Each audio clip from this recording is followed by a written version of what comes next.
All right. Good afternoon, everyone. Thank you for joining us in RC design class. It's a Thursday afternoon, and this will be our official last lecture for the entire class. We'll have review next week on Monday and Wednesday a little bit, and next Thursday we'll not have class, but more like a Q&A questions. And we also utilize some of the time next week for us to fill up the course evaluation so we can get extra points on it. Okay. Now regarding the homework, we have one more homework and now posted this week, and there's no due date on the last homework. You can choose to submit or not to submit. It's entirely up to you. And we'll go over some of the problems from the homework next week. And the homework I'll post this week will contain some of the deflections, development lens, and the column design as well. All right, so that will be the last homework. Okay, so today we're going to finish what we started on the column analysis. That is, we talk about, we have a given section like this, and we're going to find out the several critical point. That means we're going to find out the axial loading and the moment for critical points on the force versus moment diagram, which is shown here, axial force and versus bending moment diagram right here, okay? And with regard to the specific question, number one, we're talking about corresponding to the balance failure, and that's where we're at right now. So to find out the balance failure, we first examine the compressive zone and trying to find the compressive zone using our old friends of a string diagram right here. And once we find the actual compressive zone, get effective compressive zone by utilizing a coefficient. And then going from there, we analyze the stress distribution in the section, Fs prime, and so on and so forth. And we also mentioned that it is allowed to have a column yielding in reinforcement compression just because we have ties instead of regular stirrups showing the flexure members like beams, right? And then we move down quickly and got the compression force CC from the concrete and CS prime from the reinforcement.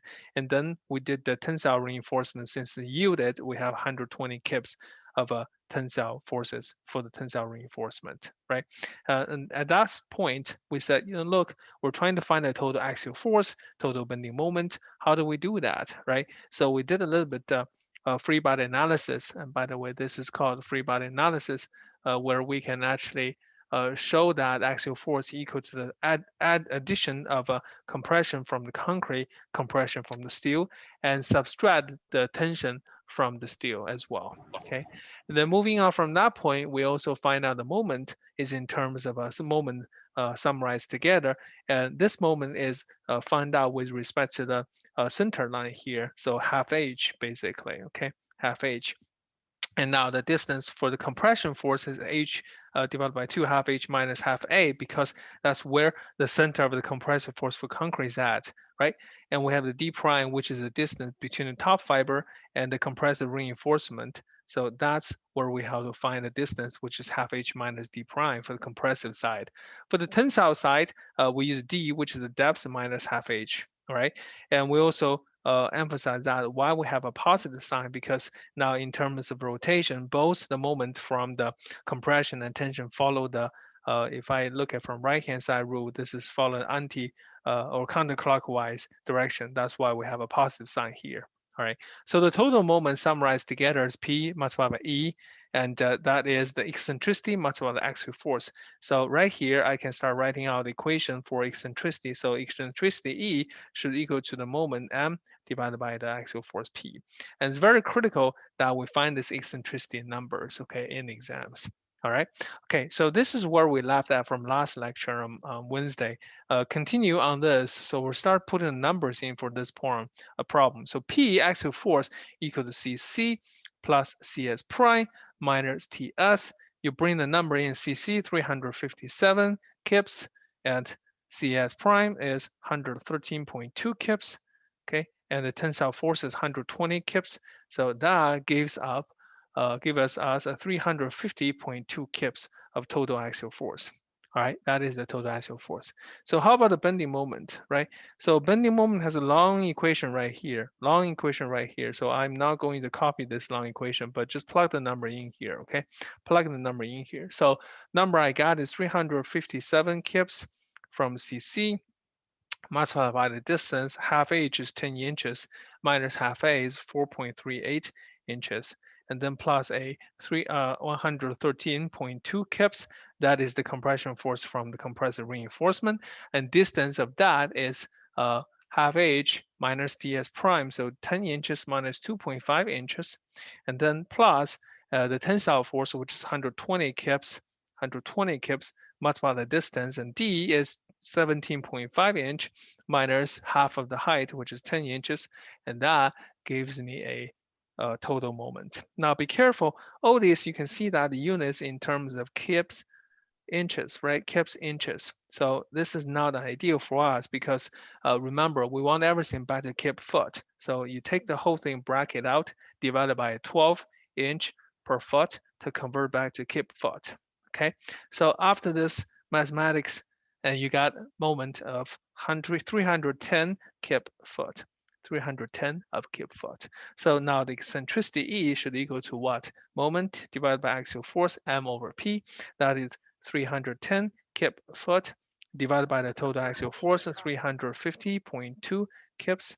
So this way we got about 12 inch per foot conversion. We got about of 10.66 inches. 10.66 inches. Quite a large eccentricity. Quite a large eccentricity. Okay, so now at this point we have all the numbers. So I want to put a summarizing here. So point C, of course, don't forget this is on the diagram right here at the button right here, right? At the maximum bending moment point C here. And how do I write it, right? So in the exam, you write point C, balanced failure, okay? Balanced failure. Then you will provide the numbers in terms of axial force here, which is 350.2 kips, okay? And the bending moment here, which is 310 kips foot. And also don't forget, okay, common mistake I found people forgot is the eccentricity value is 10.66 inches. Okay, very critical here, very critical here. Okay, all right, so that finished the problem number one, finding the axial force and bending moment at point C, balanced failure. All right, balanced failure. Okay, so now let's take a look at the point, next question. And next question is to find a point, a representing point, find a point, right, between D and E, between D and E, that is the tensile failure region, between D and E, tensile failure region, right? So where does D and E at, right? So remember we said this is D, where we have a tension control limit, and tension control limit is epsilon s equal to 0.5. Matter of fact, we only have one layer, but if we have multiple layers in compression, we're gonna use the last layer, the bottom layer, epsilon t here. But this is the region where we're going to find a point at. This is the region where we're going to find a point at. So how do we find that point? Where to start? Where to start, right? So the important thing here is that I know that this is the limit. As I traverse along this path here, as I getting more towards E, I know that my epsilon s is growing. So that means the strain of steel has to be bigger than 0.005. That is where it exceeds the tension control limit, right? Exceed the tension control limit. So this is very important, okay? This is very important. You need to know this, right? Epsilon s has to be bigger than, greater than 0.005. So you got to select a number, right? You got to select a number. So what we do is we select a number, our old friend here, epsilon s equal to 0.0075. Now, when I say my old friend, some of you may get shocked. So where have I seen this before? Never, right? But you actually have seen it in the design section where we don't know the reinforcement for doubly reinforced section, right? For doubly reinforced section, we just throw some number first, and this is number we threw in. But anyway, so this is the strain required to achieve this DE zone, which is tension control over tension control limit. So you see the strain, immediately you thought, you know what, the tensile stress in the steel got to be equal to the yield strength, way over yield point, way over yield point. Okay, so sorry about that, my news break app. Anyway, so here now I have my distribution of strain drawn out like this, and the compressive side epsilon cu equal to 0.003. All right, and now the tensile side, just need to remember the steel, which is 0.0075. Okay, that is the tensile side. And the compressive zone here is C. Compressive zone here is C. So the depth right here, D here, is 17.5 inch. 17.5 inch. Okay, so first thing first, I need to find C. I need to find C. So C, compressive zone, is equal to 17.5, which is D, multiplied by the triangle, right? 0.003 divided by 0.003 plus 0.0075. Okay. All right, so I got my actual compressor zone size C equal to 5 inch. Okay, so that's how much of a compressor zone I have. Now, in terms of effective compressor zone A, remember we got to use beta 1C. For this case, we're using 4 KSI concrete, so beta 1 equal to 0.85. And now that is my actual compressor zone, 4.25 inch, 4.25. Okay, 4.25. So given this actual compressor zone, what I'm going to do right now is I'm going to compute the compressive stress FS prime for the steel. Okay, so Fs prime, that is the compressive stress for the steel, equal to 0.003 multiplied by the distance, right? So distance is 5 inch minus 2.5 inch, okay, divided by a 5 inch. So you say, whoa, wait a minute, Bob, what is a 5 inch? 5 inch is just the C, right? 2.5 is D prime, okay? 2.5 is D prime. Okay, now this 5 inch, of course, is C again. So the whole thing has to be multiplied by a 29,000 KSI. What again, this number here, 29,000 KSI, is the Young's modulus of the reinforcement ES here. Okay, all right, so with this, I can compute my Fs prime, and my Fs prime equal to 43.5 KSI, which is much smaller than 60 KSI. Okay, meaning my compressive steel did not yield.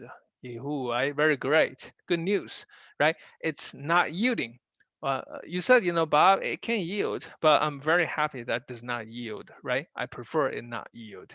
Okay, so I know that which means everything's under the control. There's no limit, no capping. I wouldn't worry about anything extra. So I start computing my compression force from the concrete. So Cc would equal to 0.85 multiplied by F prime C, which is 4 KSI, and multiplied by 4.25 inch, that is the effective compressive zone A, and multiplied by 12 inch, which is the B. Okay, you realize that starting writing the number directly without writing the equation out, this is to help train you to know what the symbol looks like, and you have the equation in your head instead of writing it out, wasting more time, right? So you plug all this number in, you got a total force of 173 kips. Okay, 173 kips. Oops, sorry. So that is the compression force for the concrete. Compression force for the concrete. Okay, how about the compression force for the steel? How about compression force for the steel? So that is equal to AS prime. Remember, AS prime, FS prime minus 0.85 F prime C, right? Write this equation out to remind you that AS prime, what is that? We have two number 9 bars, so 2 inch squared. Okay, Fs prime 4 KSI, no, that's FC, so this is not, sorry about that, is 43.5 KSI minus 0.85 multiplied by 4 KSI. And what I got a total of 80.2 kips, 80.2 kips. Okay, so that is the total compression force from the reinforcement, Now, how about the tension? So TS equal to AS Fy, where AS, I have two number 9 bars, so 2 inch square multiplied by Fy, yielding stress of 60 KSI, so 120 kips of total tension force, as before. So this is the component, right? This is the component. Now the rest of it is fairly easy, right? We have done this for the point C. Utilizing the same equation, now P equal to Cc plus Cs prime minus Ts, and I got the total number of 173 plus 80 minus 120, so the total number is 133 kips for the axial force. How about bending moment? So bending moment equal to Cc half h minus half a plus Cs prime half h minus d prime, and then I forgot s here, that's steel, okay, plus Ts multiply d minus half h bracket. Okay, Now bring the number in 173 kips, multiply by a 10-inch minus A is 4.25 inch, okay, divided by 2, all right? And now I have plus CS prime of 80 multiplied by half H, which is 10 inches, minus a 2.5 inch, and plus tension 120, and D, which is 17.5, minus half H, which is 10 inches again, and the whole thing closed out. And remember, this is still in the unit of kips inches, okay? To convert this back to a foot, you divide this whole thing by 12 inch per foot, and I convert everything back to kip foot. So eventually, I arrive at a number of bone bending moment 238 kip foot. Okay, 238 kip foot. So this is the total bending moment, right? So what do we say? We say that this is not the end of it. Remember, we have to recompute the eccentricity of E, which is m over p. So 238 divided by axial force 133, and this is kip foot, and this is kip. I want to multiply everything by 12 inch per foot, convert back to inches. So the eccentricity is 21.5 inch. 21.5 inch. By this time, you probably already got lost, right? You say, you know what, Bob, I don't know what does this 21.5 inch mean, but in exam, I just put a number there, right? But that's not the whole picture, right? So I want you to see it visually. If I have a section, remember, I have the section. This is the section we're dealing with, and this is the visual column that we're seeing here. So what does this eccentricity means, right? The eccentricity means that if the section here height is 20 inches, it's very important I label the height so I know which direction I'm looking at, right? Now, by the definition of this problem, okay, so I can draw the center of the section right here, and this is the center of it. So the eccentricity is defined the distance between the center and the loading point. So P is probably going to be here, which means it has a 21.5 inch away from the center, and this is drawn to scale. This is drawn to scale almost. Okay, so you can see that it's already far away from the section, so the axial force is not even on the section. The axial force is not even on the section. Okay, all right. So now that is the total force, total axial force and the eccentricity of it. Okay, all right. So quickly, let's move on to the next point, right? Did I use the color blue? Oh, sorry, I used the color blue. Okay, let me proceed with that. So now the next point is what we're trying to find out is the large compressive zone. Large compressive zone, right? What does it mean by what do you mean by large compressive zone? Means that we're trying to find a point between A and B, right? So find a point in compressive failure. Find a point in compressive failure. That means find a point between. This is the mathematical symbol means between range of A and B, between point A and B. Okay. So how do I determine if the point is A and B, right? So I want to pull out the axial force and moment diagram again and examine it, right? So this is my bare belly, and this is my pure axial loading point A, and my zero tension point, again, don't forget, this is my zero tension point, okay, of B. And I need to find out somewhere in between, right? Somewhere in between. I don't know, but somewhere here would be my point, right? I want to find this point. So how do I guarantee that? How do I guarantee that? So I thought about it. You know what? Let's examine case B, right? In the strain diagram for B, what we're saying is the entire section is subjected to compressive forces, compressive stresses, sorry. So the whole thing looks like this. So this is the strain diagram looks like. Okay, now you know that this entire section is H, right? Entire section is H here. Or let me be more lenient, or let me be more relaxed. I say, you know, this is approximately equal to D. Okay, approximately equal to D. Why? Because I just want to make sure my reinforcement here is zero tension. Reinforcement here is zero tension. I can do that, right? I can do that. So it means that if my actual compressive zone C is bigger than D, if C is bigger than D, right? If this is the case, then we are uh, in the region of A, oops, sorry, A and B. Isn't it? Isn't it? Why is that? You think of it, this is B. A is even worse, right? A is even worse. A looks like this, right? Entire thing is C got to be equal to H, right? Entire thing is in compression, right? So now I know if I were asked to find the point that between A and B, in essence, I'm asked to find the condition that C compressive zone size is bigger than the depth D. C compressive size is bigger than depth D. Okay, so now I got to select the number for C. Is that right? So let's take a look. Let's take a look. The depth now D was given, which is 17.5 inch. I just need to find a compressive zone size bigger than D. So which one I choose, right? So I select compressive zone size equal to 18 inches. 18 inches. Why 18 inches? Because it's slightly bigger than D, slightly bigger than D. All right, so I have that to start with. I say, you know what? A, which is the effective compressive zone, is easy. 0.85 multiplied by C. So that gives me 0.85 multiplied by 18 inches, end up having a 15.3 inches of effective compressive zone. Effective compressive zone. All right.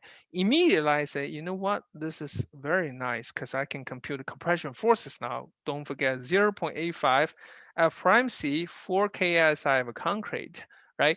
And now A is 15.3 inches and B, which is width, is 12 inch. So I come out have a 624 kips of total compression force for concrete, for concrete.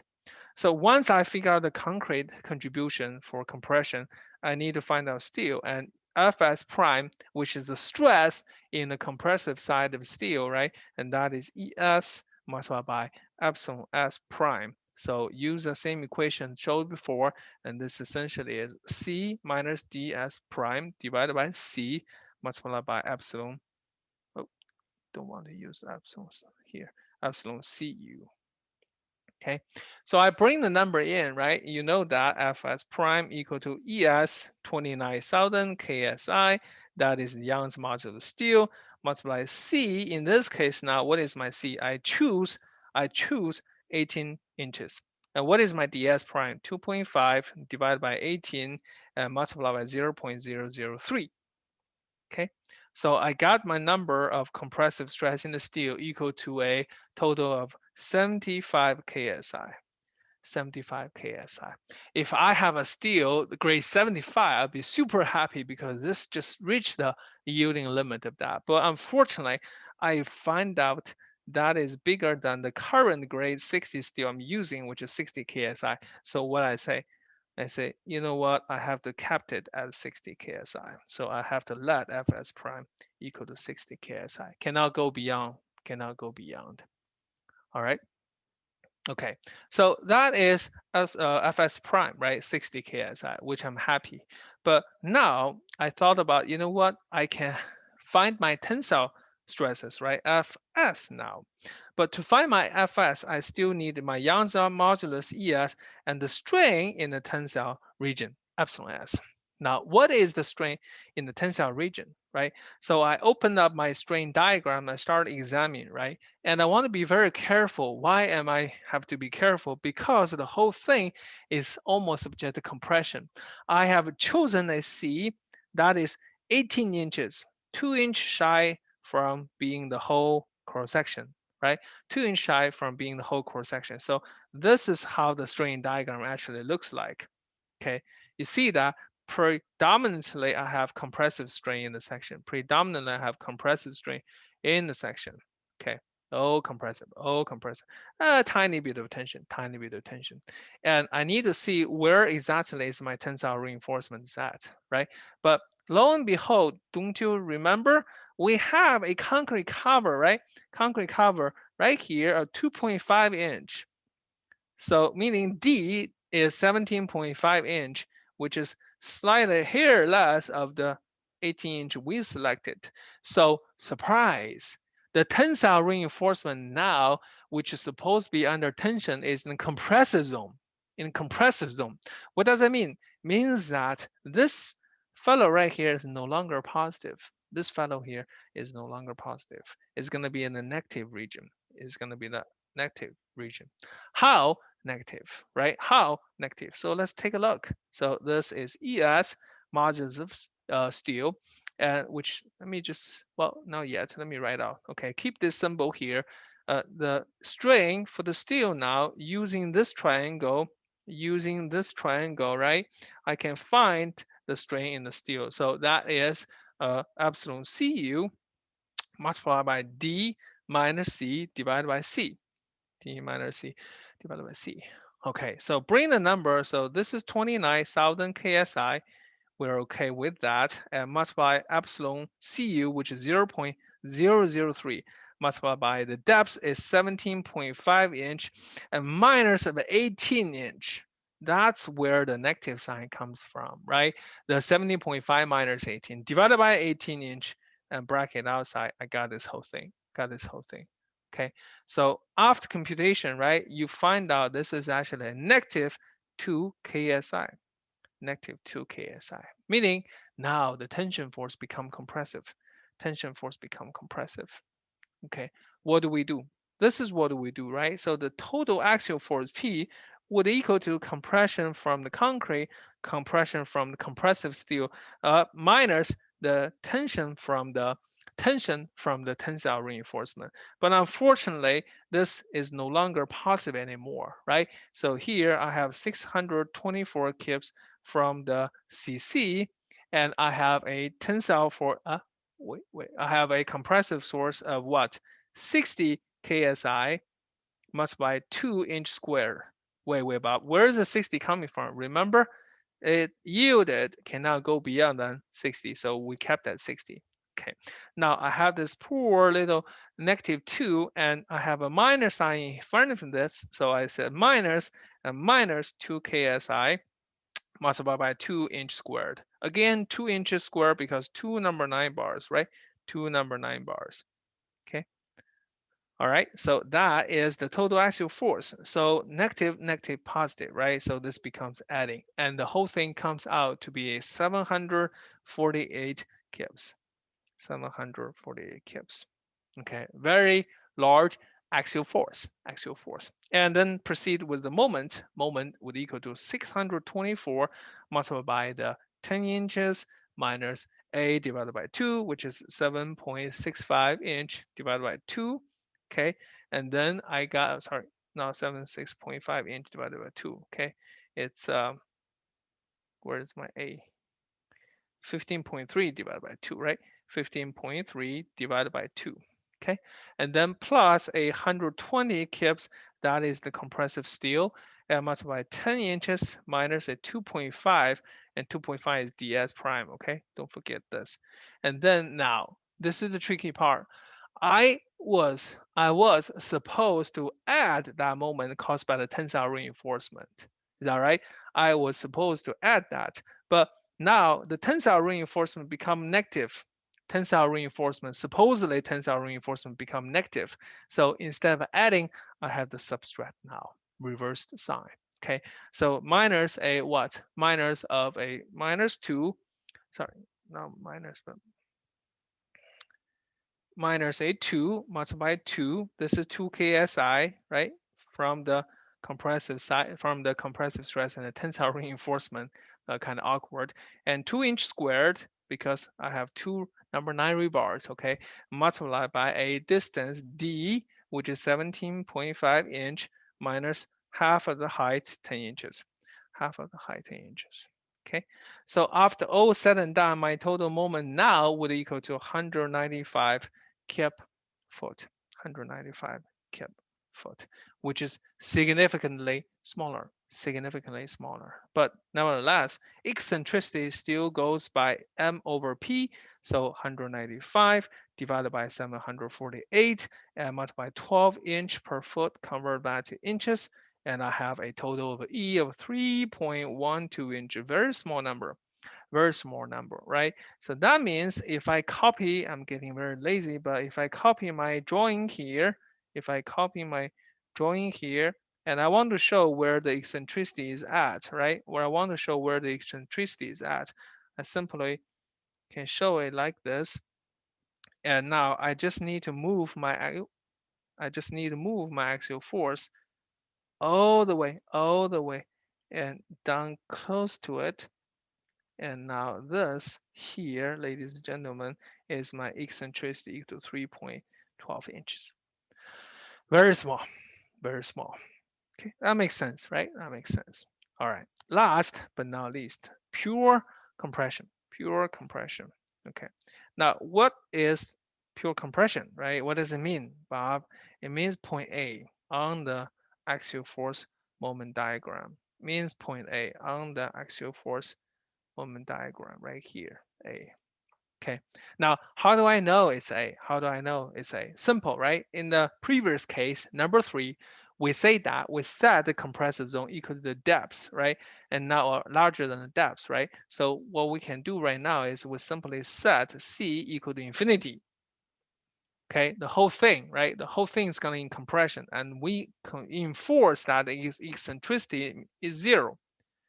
No shifting of the axial forces. Okay. Now, which equation to use? Are we going to use the P equal to CC, CS minus TS? No, there's no more reinforcement contribution from the tension side, okay? Nor does the tensile reinforcement contribute to the compression, neither, because the whole thing is in compression. So we're going to go back to the 0.85 F prime C. We're going back to the 0.85 F prime C. A G minus AST, you got it right. We showed this equation 2 lectures before, okay? And the steel contribution Fy AST. We're going back to this equation, okay? We're going back to this equation for pure compression. Very important, very important. Okay, so we call this P naught, remember? P naught, because that is the pure axial forces. There's no bending moment, right? So bring the number in 0.85 multiplied by 4 KSI and multiplied by a AG, total cross-section area, to 12-inch multiplied by 20 inches and minus reinforcement 4, number 9 bars, 4-inch squared, plus yield stress 60 KSI and multiplied by 4-inch squared. And I have this number to be 1,000. By the way, this is P naught, 1,042 kips. 1,042 kips. Okay, that is the pure compression. All right. Okay, so now let's take a look what we got. Let's take a look what we got. Okay, so I want us to mark all these 4 points on the axial force versus moment diagram. Okay, I'm making a large diagram, which you will do in the exam as well. Okay, so first point, okay, this is from problem number 4, and this is point A, and that is the pure axial force 0, P0, so 1042 kips. 1042 kips. Okay, now next point, right? Next point is here, somewhere between A and B, somewhere between A and B, and here P equal to a 748 kips, and bending moment M equal to a 195 kip foot, kip foot.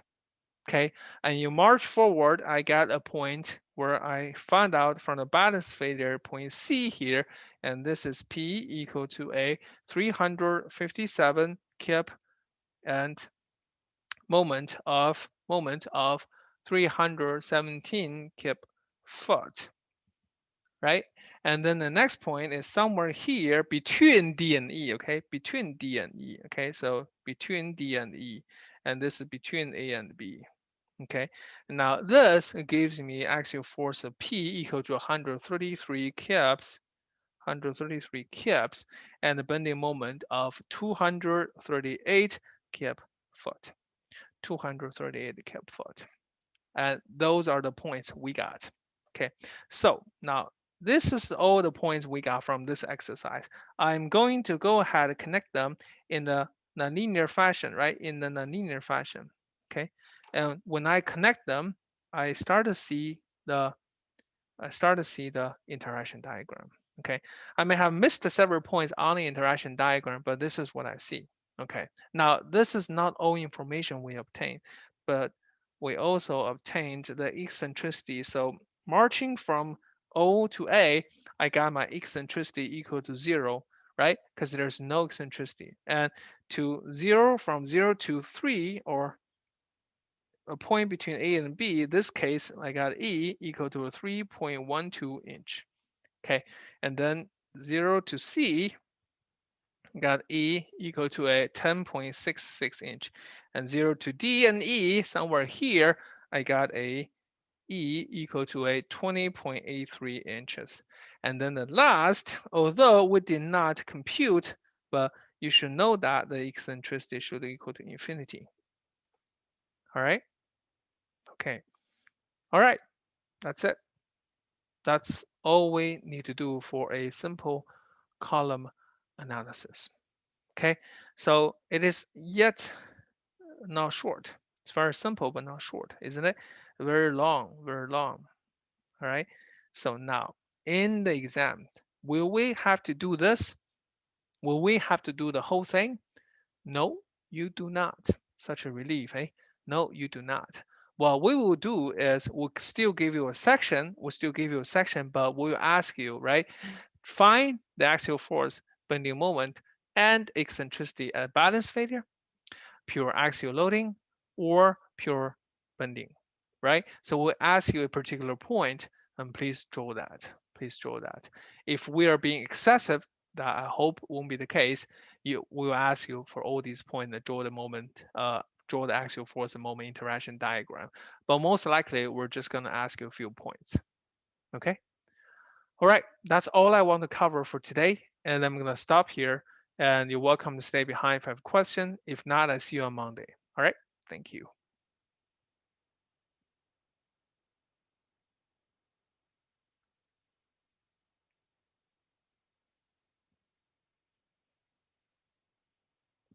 Okay. Any questions? Could you just scroll to the bottom really quick? Yep. All the way here. Yeah. Okay. Okay. So you never actually found The pure the bending? moment Nope. for okay. You can try it, Jerry. It's not hard, right? To find that, what you need to do is just let, like in the lecture notes, let compression equal to tension, right? So if I want to be specific, right, all you need to do is C plus CS equal to T. And if you remember, this is what we cover in the flexure beam or in the flexure design, pure beam bending. So treat it like a beam essentially. And specific, this is doubly reinforced. Remember? Okay. Got it, right?